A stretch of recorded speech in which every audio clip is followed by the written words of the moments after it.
পর দাদা পীরের দরবারে ইসালে সব, যে ইসালে সবে আমরা নিজেরা কল্পনা করতে পারিনি এত লক্ষ লক্ষ মানুষ আসবে। আজকে আমার দরবারে দেখছেন হাজার হাজার মানুষ ইফতার করছে। এই ইফতারটা আমার বহুদিনের একটা স্বপ্ন ছিল, আমার আব্বা হুজুর পীর কেবলার একটা বহুদিনের স্বপ্ন ছিল, মানুষদেরকে ইফতার খাওয়ানো হবে, সুন্দর করে পরিবেশন করা হবে। ছোটবেলায় কবে রমজান মাস পড়েছিল আমাদের কি খেয়াল নেই, তবে আজকের এই রোজার মাসটা হচ্ছে এই রোজার প্রথম ইসালে সব 21, 22, 23 দাদা পীর ঐতিহাসিক ইসালে সব। আমরা কল্পনা করতে পারিনি যে আজকের দিনে এত মানুষ আসবে। আজকে এখানে আমাদের প্রায় 1,500 খাদেম আছে, সব কালো কালো ড্রেস পরে আছে। আমি তোমাকে ভেতরে দেখাবো। এরা হিমশিম খেয়ে গেছে মানুষকে খাওয়াবার জন্য। আজকে দেখছেন কি হারে মানুষ খাচ্ছে। এইরকম মানুষ ভেতরেও আছে,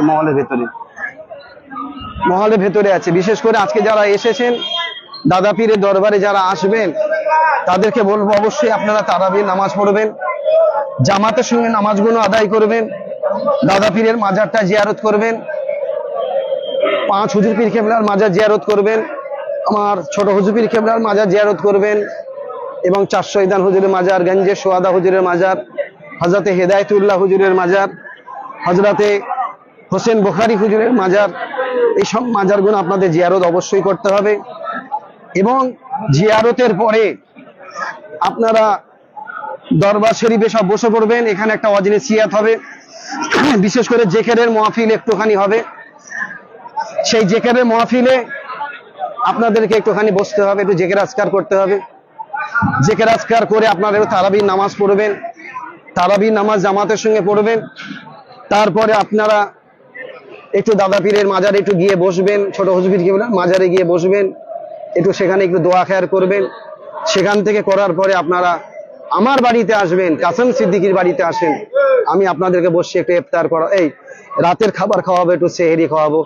সেহরির ইন্তেজাম ইনশাল্লাহ আমি বিরাট আকারে করেছি। আমার আব্বা হুজুর পীর কেবলা করেছেন, আমার 4 ভাই করেছেন, মাশাআল্লাহ বহু ইন্তেজাম করা হয়েছে, রাতের খাবার করা হয়েছে। বিশেষ করে আমরা মানুষকে বিরিয়ানি খাওয়াতে চাচ্ছি না। অনেক মানুষ বলে যে আমরা বিরিয়ানি খাবো, কিন্তু আমরা দেখলাম যে বিরিয়ানি খেলে মানুষের একটা কষ্ট হবে, টেস্ট লাগবে, পানি পিপাসা লাগবে। তাই আমি সবাইকে একটুখানি সবজি ভাত এবং তাদের সঙ্গে একটু গরুর গোস্ত ব্যবস্থা করা হয়েছে, একসঙ্গে একটু মানুষগুলো খাওয়াবো। একটু আমি ভেতরে নিয়ে যাই, এসে শশাটা দিয়ে দাও রেখুনি। একে দিচ্ছ কেন? ঘরে নিয়ে যাবে তো, হাও হাও করে দিচ্ছ একে। চলো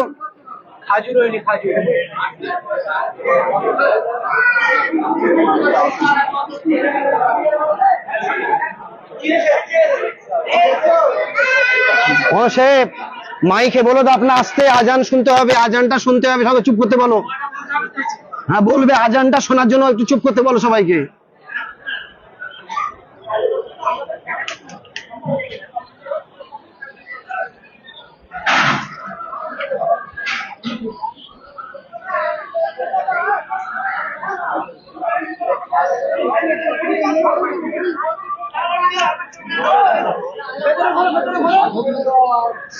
ওই দিক দেশ অ্যাকচুয়ালি খাদেমদেরও ব্যবস্থা করা হয়েছে। এখানে সবজি ইত্যাদি মানুষগুলোকে খাওয়ানো হবে। যারা এইসব এই খাদেম বসে আছে তাদের একটা আলাদা ব্যবস্থা করা হয়েছে। যত খাদেম আছেন তাদেরকে আলাদা একটু ব্যবস্থা করা হয়েছে। তারা একটু আলাদা ভাবে খাবে, যেহেতু তারা সকাল থেকে অত্যাধিক পরিশ্রম করছে, ফল কাটা থেকে শুরু করে এবং রান্না বান্না কাজ। বাবুর্চিরাও আছেন, বাবুর্চিদেরকে খাওয়ান দাওয়ার ব্যবস্থা করানো হচ্ছে। খাদেমদেরকে একটু আলাদা ব্যবস্থা করা হয়েছে যাতে মানুষগুলোকে একটুখানি সুন্দর একটা পরিষেবা দিয়ে।